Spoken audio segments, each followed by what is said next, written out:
Come on, we're losing time. I think the first time I saw La Strada, it was dubbed in English. I'm going now. I had been aware of Italian neorealism by watching the films on television when I was 5 or 6, so this must have been when I was about 10 or so. All right, that's enough. Hop in.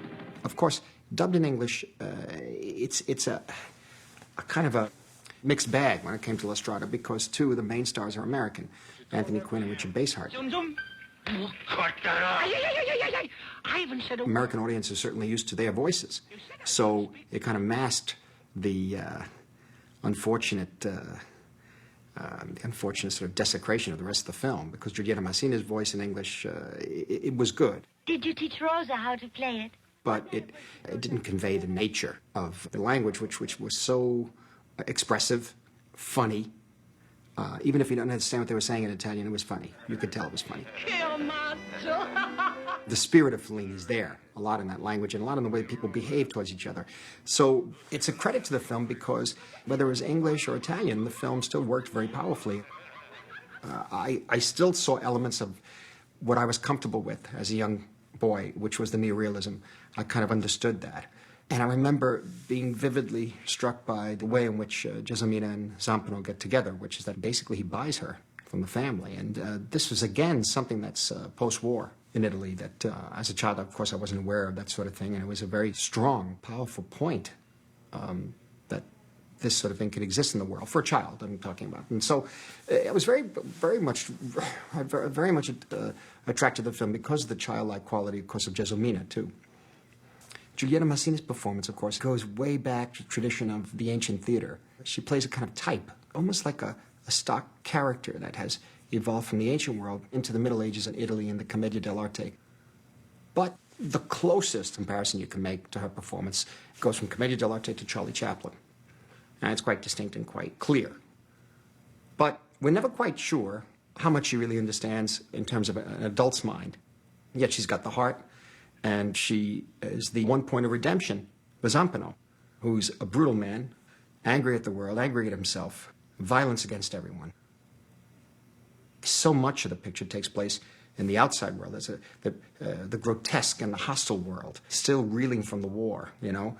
But what is so lasting about the picture is the humor and the compassion that's found in that grotesque world through Gessamina, even through Zampano. You know, and it's the classic Fellini celebrations of life. It's called The Road, but on the road they go to seashore, of course. There are weddings, there are carnivals and piazzas.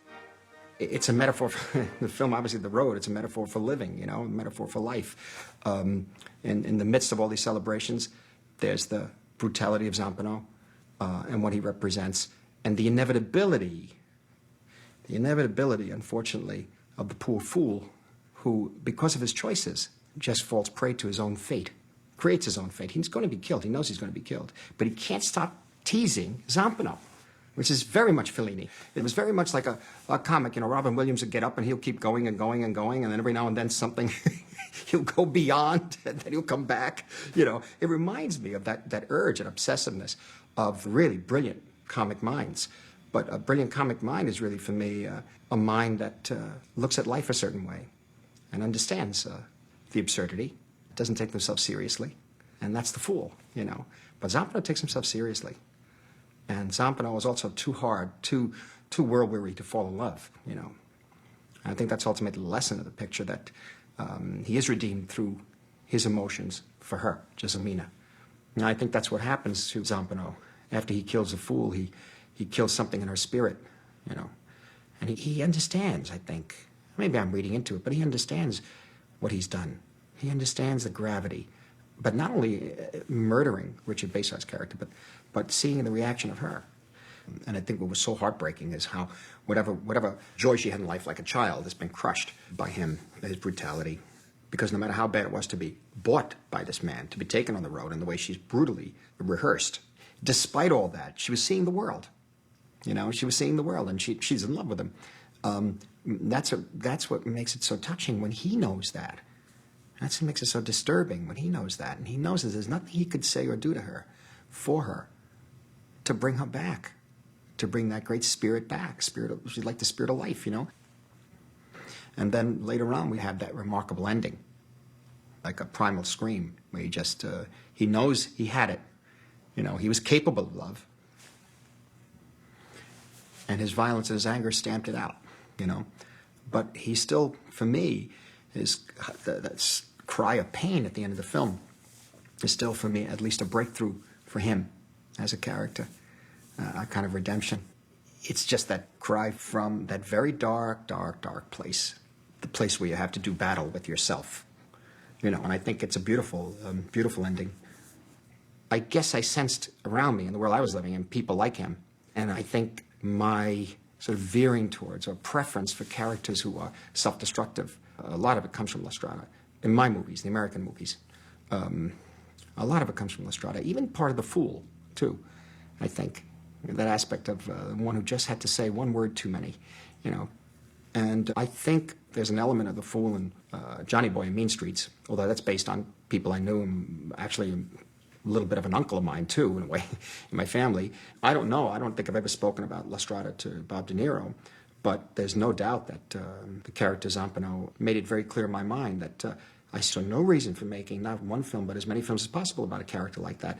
And, of course, Raging Bull is I think, the prime example of it. Zampano in Jake LaMotta, his anger at the world around him, destroying the people around him, and ultimately has to find that redemption through love. I think it relates directly to the Franciscan element in neorealism, the very, very, very essential teachings of St. Francis of Assisi, his religious philosophy, that we find in Rossellini, and we certainly find here. It's in that comes right from that root of the tree of neorealism, and it really, because the compassion that he's talking about here, that he's dealing with here in this film, is not just for Geselmina. We have that, not just for the fool. We know that, but also for Zampano. You know, for the good and the bad.